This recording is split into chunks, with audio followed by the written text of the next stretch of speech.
Hey, so I just wanted to go over some video switcher stuff. We're going to start with burning through some of the basics and then to some stuff that hopefully won't ever come up. But if it does, it's good for you to know just some things about some of the deeper functions of the board. So what anyone who would know that has directed already is just the general idea that this is the preset row, and this input will show up in your preview window on the left. So I see in the preview that camera 1 is the number 1 on this row. So if I put the 1 on this bottom row, it shows up in preview. Let's deliberately have something else live on the program row. So let's say I have the camera 2. So camera 2 is now live. So I see that that is red and that is live. So that's the actual program output. And camera 1 is in the preview here. So that's kind of standing by. And from here, you can throw the lever, and that just trades the program and the preview. So that takes whatever's in the preview, or here it's called the preset row, and puts it into the program row, and takes what was on the program row and puts it back into the preset row. So you can do that manually with this lever. One of the reasons another church said they like doing it this way is if you realize you're making a mistake halfway through, you can undo.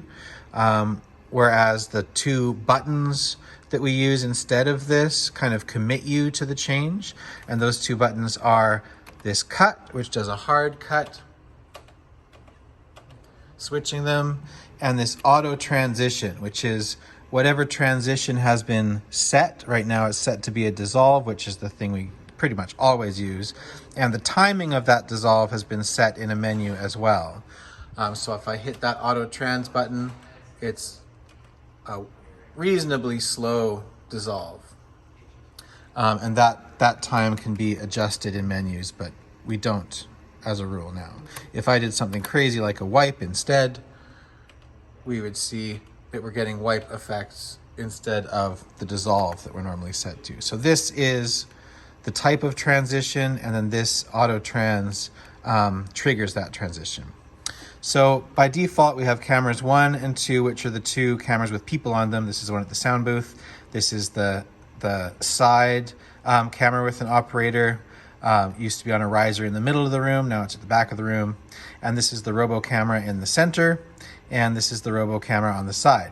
The robo cams, if you haven't adjusted that before, they turn green instead of white. And that's because it frees up this whole menu for you, where you can go between autofocus and manual focus. Manual focus, I get to turn this knob to focus, and then on autofocus, it tries to be in focus all the time. Iris adjust for brighter and darker, and then physically moving the camera around and zooming in and out with this side wheel. So these are how we adjust our camera 3 and our camera 4. So 1, 2, 3, 4 are cameras. 5 is this temporary camera that sometimes we've set up on stage for baptisms or for other things like that. And then 6 and 7, I've made them both just a black output. So there's like a black screen generator inside here, and I've just assigned both of these buttons to be that. So 6 and 7 are a way to get black. And then if I transition to that, I've turned all the screens black. That is a great thing to do at the end of any service, at the end of any ministry, because that will make a black screen show up on stage and in the foyer and everywhere else. So we're not accidentally broadcasting something other than a black screen. So if a computer falls asleep and looks all weird, this is a camera that is turned off that looks all weird. We don't need to be broadcasting this. Here's another camera that's turned off and looks all weird. We don't need to be broadcasting this around the foyer or on our big TVs here. So just going to black is a great habit to get into. The 2 keys that we use, if I just go back to a camera, so we're on camera 1 is live in program. Key trans 1 brings up the banner. Oop, why isn't it doing that now? Oh, I'm about to show you why this isn't working. The key is not working. And key 2 is for lyrics. So I've set up a scenario where the keys aren't working. usually because the power has been cut to them. Let me turn that key off. So here's some more advanced stuff that we don't normally do. The keyers actually all have menu buttons. So if I hit key 1, which is our banner keyer, it is keying itself. This is the self key, which is what we want. But this row is now showing what video layer is keyed over top of the background. So right now, 6 and 7 are lit up, which is the same as this 6 and 7, which means blackness is the thing that's being keyed over top. So what I need to do is make this computer be the thing that's keyed over top. Because we never touch this computer or use it for anything else, you might not know which input that is. This whole row has 1, 2, 3, 4, 5, 6, 7, 8, and shift 1, 2, 3, 4, 5, 6, 7, 8. So it's actually a 16 input switcher. We don't have 16 physical things we can put into it, but it has the capacity for 16 different things. So if I were to preview shift 1, that puts the banner and the banner alone into the preview window. And I can take that live to screen. And all of this is what the computer is generating. So that's a banner, but without a camera showing behind it. So that's no good at all. But that's just showing you what that input is. We have access to this shift 1 input, which is the computer. For the keyer, that's exactly what I want. So I'm on key 1, and I want shift 1 to be the thing that it's keying on. So I can test that. I'll go back to a normal camera, and then I'll just hit this keyer, and it dissolves on and off again, on and off again. I'll change the preview to be a different camera. I'll go to that other camera, and then key 1 brings this media layer, which is the camera, which is the computer, M1, on and off again. So that's how it's supposed to work. So if that is messed up, you'd want to go to key 1 and see what is driving the key. And it should be shift 1, and it should be on self key. Key 2 is our lyrics key. Same thing. If you power cycle this board, it's going to make any keyer project black. And I think that's because in a broadcast situation, you never want to accidentally be broadcasting any kind of content. Usually because you're paying lots of money for it. So you don't want to accidentally be sending any camera shot out into the world. And it might be bad content for whatever reason. So key 2, we're in its menu now. It's set to black, which is 6 and 7. I want the iMac, which is number 8, to be the thing that is driving that keyer. I also want to be auto select mode. Auto select means take the iMac, but the iMac is also chained to a separate layer that tells it what is black and what is clear, or what is transparent and what is clear. So that's why this lyric has this secondary screen attached to it. So the things that are white are not see-through at all. The things that are gray are half see-through, translucent, and the things that are black in this alpha layer are going to be clear and reveal the camera shot behind it. So all of that happens automatically if you're in auto select. So I'm in auto select, input 8 is triggering it, and now when I go to key 2, it should bring that lyric up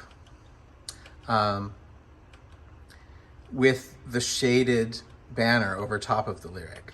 I can see that better by hard cutting over to this camera 4, which is now off, so the camera looks like a mess. But I can really see this shaded bar. And this is shaded and not completely gray or completely black because it has this helper layer telling it what is see-through and what is not. So that is how I can assign these two keyers. One more quick thing I wanted to show you is the main output is called the program output, and that is what we're sending out to stream. Around the building, we're doing the same thing, but we have a couple sub-switchers that let you project something other than the program layer. Let me show you just those two things. So this whole main switcher is called the Mix Effects Engine, the ME. There are also two mini switchers within the switcher called Mini ME 1 and 2. If I just push this, I will automatically be in Mini Me 1. When I push it, I can see that it's this Mini ME 1 that lights up. Everything has changed colors here because I'm now at a switcher within a switcher. Right now, Shift 8 is the live output of that switcher. Shift 8 is our program feed itself. So when Shift 8 is the live thing, Mini ME1 is sending out whatever the program feed is. I could switch that to be a camera. I could switch that to be the iMac all the time, whether there are camera shots or not. So this whole switcher, I could make something else. Mini ME1 was for the TV that we used on stage during sermons. So Mini ME1 is now doing live program output.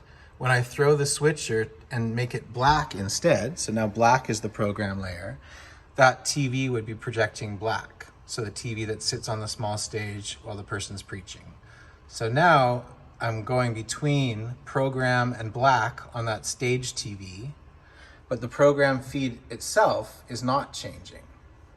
So let me leave that on program and let's look at Mini ME2. For that one, you have to push the Mini ME button and Mini ME2. So now these have changed color again, and I'm at a whole other switcher within a switcher. Mini Me 2 is the TVs within the worship center. So now I'm set to make that go to black, or that be locked to iMac if I wanted to, or locked to a camera shot.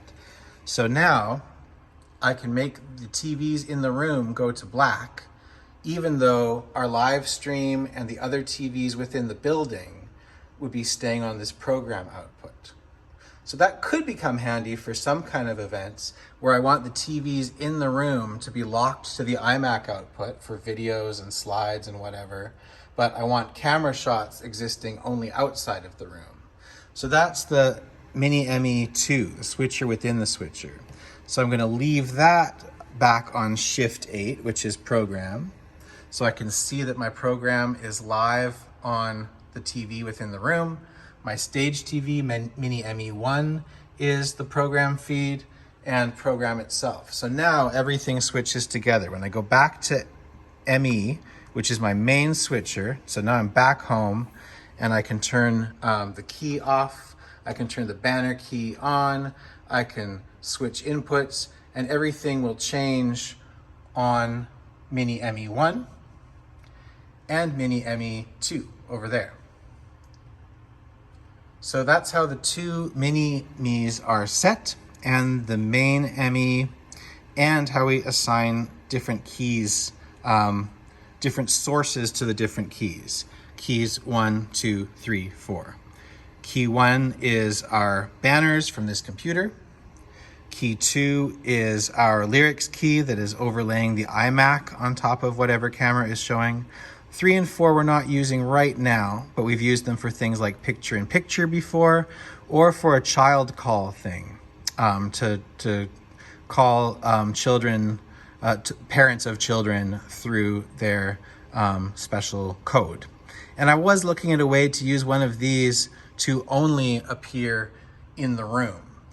So we can assign a key to a Mini ME so that something could show up on the TVs that isn't showing up on our live stream. But then it's also not showing up in the foyer or other rooms within the building, only inside this room. So there's a lot of tricky things to think about when you're trying to layer keys only to specific rooms or something like that. So yeah, lots to think about, lots of options, but that's a basic overview of the switcher. I would say if you can help it, never power the switcher off and on. We actually have a UPS down here trying to make sure that even if the building loses power, we don't reset power to this, because this will reset those keys to black temporarily. And I think the Mini MEs to black as well, which can be very confusing for people because we have this kind of set and configured the same way. Anything with more depth needs to go through the menus. You have to hit the menu button, page through, Shift and the menu button is to go back a page, which is a little confusing. But there's all these submenus where you assign what input goes to which button. You're assigning how these physical inputs and outputs are configured. So I'm sending certain sources to the inputs and outputs. That's how things get in and out of the board. These menus also decide how all of this looks on the multi-viewer. So there's a lot of depth. There's a lot of stuff going on in here. But these are the main functions that you'll need to use the switcher and even go a little beyond if you find yourself in trouble.